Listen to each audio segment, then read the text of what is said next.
బికారి గారిని ఎవడ్రా ఇక్కడ కూర్చొనిచ్చింది?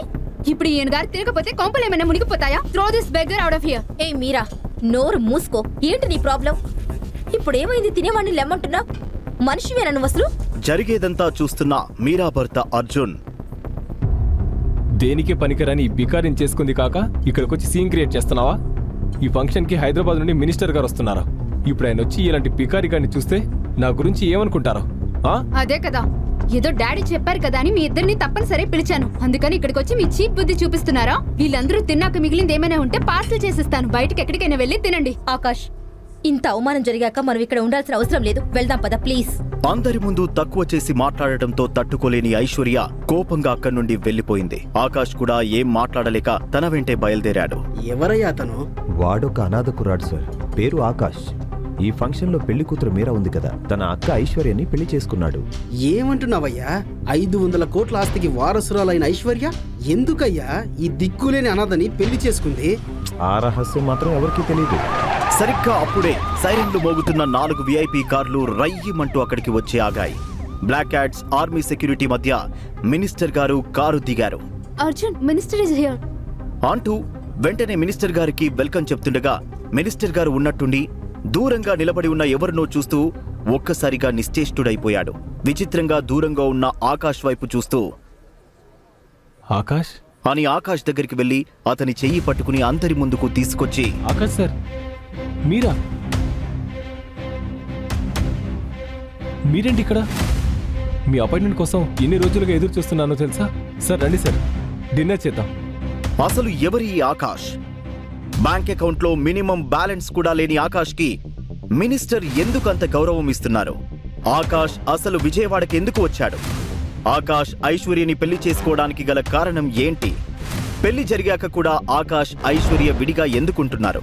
ఇక ముందు కథలో తెలుసుకుందాం.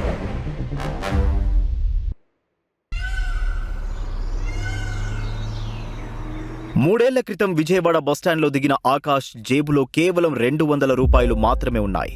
ఇక్కడ అతనికి బంధువులు కానీ ఫ్రెండ్స్ కానీ ఎవ్వరూ లేరు. అతని మొహం నిండా విషాదం, కడుపు నిండా ఆకలి. తన దగ్గర ఉన్నదానికి తగ్గట్టుగా రోడ్డు పక్కన ఉన్న ఒక టిఫిన్ బండి దగ్గర టిఫిన్ తింటున్న ఆకాష్కి ఉన్నట్టుండి తన తల్లి జ్ఞాపకం వచ్చి కళ్ళు చెమర్చాయి. ఆకాష్ తన తల్లిని కోల్పోయి 2 వారాలయ్యింది. ఆకాష్కి తన తల్లే సర్వస్వం. చాలా కాలంగా అనారోగ్యంతో ఉన్న తన తల్లిని కాపాడేందుకు కొన్ని లక్షలు అవసరమయ్యాయి. గత్యంతరం లేక తల్లిని కాపాడుకోవడానికి సొంత కుటుంబాన్ని ప్రాధేయపడేందుకు వెళ్లాడు. సరైన సమయంలో డబ్బు దొరక్కపోవడం వల్ల టైంకి వైద్యం అందక ఆకాష్ తల్లి చనిపోయింది. నా అనుకున్న వాళ్లే అన్యాయం చేయడం, తన తల్లి మరణం ఒక్కసారిగా ఆకాష్కి జీవితం మీద విరక్తి కలిగించాయి. ఇప్పుడిలా ఒక అనాథగా రోడ్డు పక్కన టిఫిన్ బండి దగ్గర ఒంటరిగా కూర్చుని ఇవన్నీ ఆలోచిస్తూ నీళ్లు నిండిన కళ్ళతో తనని తానే మర్చిపోయి చూస్తున్నాడు ఆకాష్.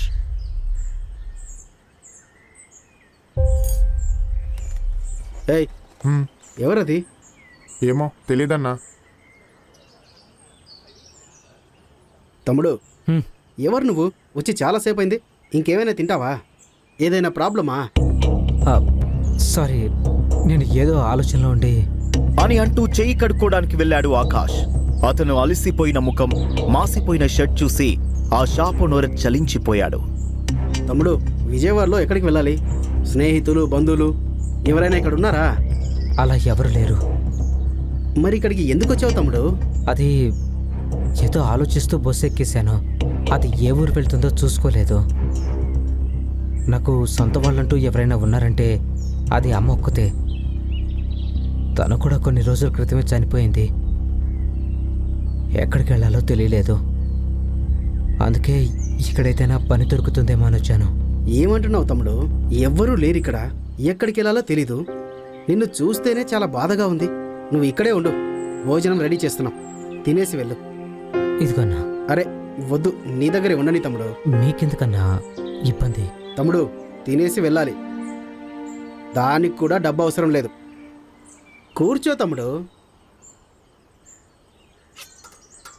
అన్నా, నాకు కూడా ఇదంతా తెలుసు. నేను సాయం చేస్తాను. చెప్తే వినవు కదా, సరేరా.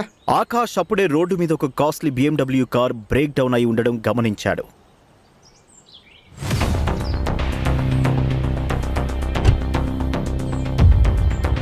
ఇంకా ఎంతసేపు పడుతుంది? సార్ ఒక 10 నిమిషాలు sir. My foot idiots idiots అంతవరకు నేను నడి రోడ్లో నిల్చోవాలా? వెంటనే ఇంకో కారు పంపించమని చెప్పు. తల ఊపితే సరిపోదు. చంద్రకాంత్ ఫోన్లో మాట్లాడుతూ రోడ్డు దాటుతుండగా ఎదురుగా వస్తున్న వెహికల్ బ్రేక్స్ ఫెయిల్ అయి ఓవర్ స్పీడ్లో దూసుకొస్తుంది. చంద్రకాంత్ అది గమనించకుండా రోడ్డు క్రాస్ చేస్తున్నాడు.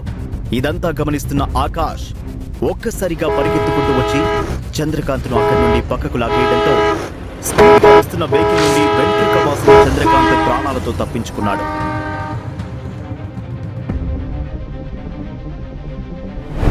జరిగింది చూసి అక్కడ జనమంతా ఒక్కసారిగా గుమిగూడారు.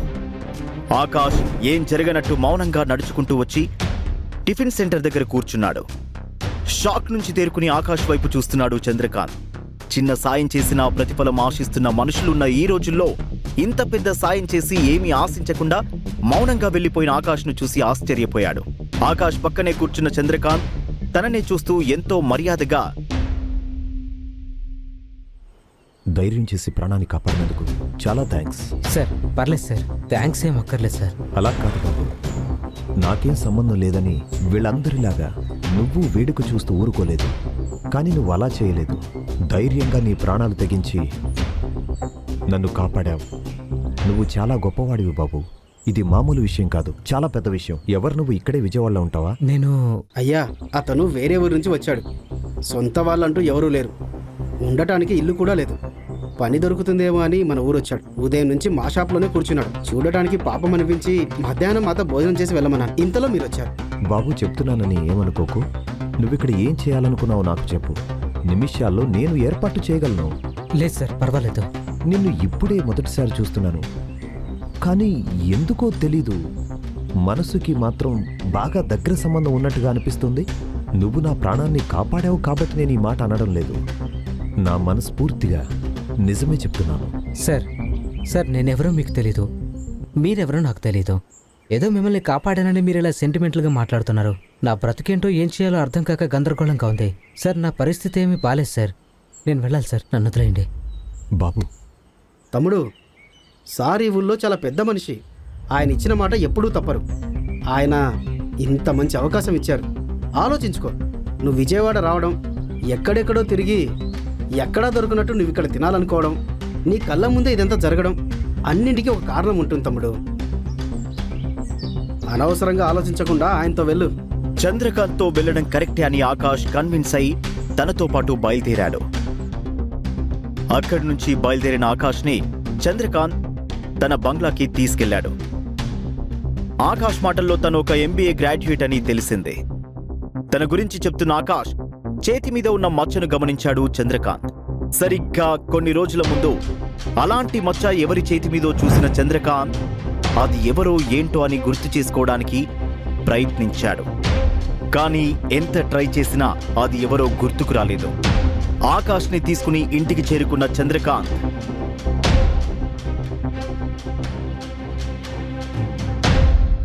ఇదిగో చూడండి, ఇతని పేరు ఆకాష్. పొరుగురు నుంచి వచ్చాడు. కొద్దిసేపటి క్రితమే బస్టాండ్ పక్కన జరిగిన ఒక పెద్ద యాక్సిడెంట్లో నేను చనిపోవలసిందే. ఇతనే నన్ను కాపాడాడు. డాడీ, మీకేం కాలేదు కదా? లేదమ్మా, నాకేం జరగలేదు. అదే కదా చెప్తున్నాను. సరైన సమయానికి వచ్చి ఈ అబ్బాయి నన్ను కాపాడాడు. చంద్రకాంత్ అలా చెప్పగానే పద్మావతి ఇంకా మీరా ఆకాష్ వంక నిర్లక్ష్యంగా చూశారు. కానీ ఐశ్వర్య మాత్రం ఆకాష్ దగ్గరికి వచ్చి ఎంతో అభిమానంగా, ఆకాష్, మీకెలా థ్యాంక్స్ చెప్పాలో తెలియడం లేదు. మాకు మా నాన్నే సర్వస్వం. అలాంటి ఆయన ప్రాణాల్ని మీరు కాపాడారు. మీకేం కావాలో చెప్పండి, ఏదైనా సరే నేను చేస్తాను. అయ్యో, అలాంటిదేం వద్దండి.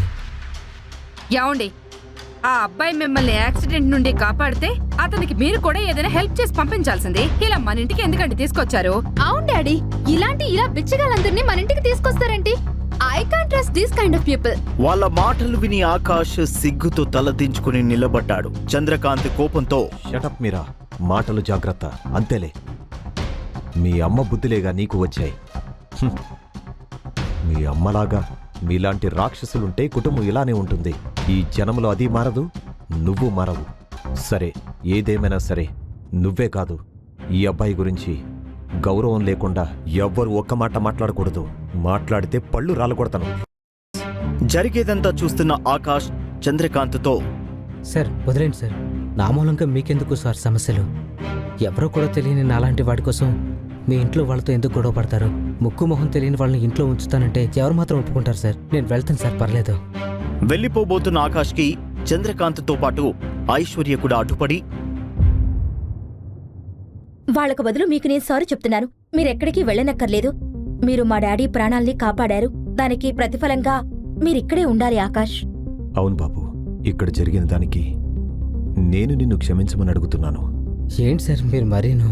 నా భార్య, నా చిన్న కూతుర్ని మార్చడానికి నేను ఎన్నో ఏళ్లుగా ట్రై చేస్తూనే ఉన్నాను. వాళ్ళకి మాట్లాడటం రాదు.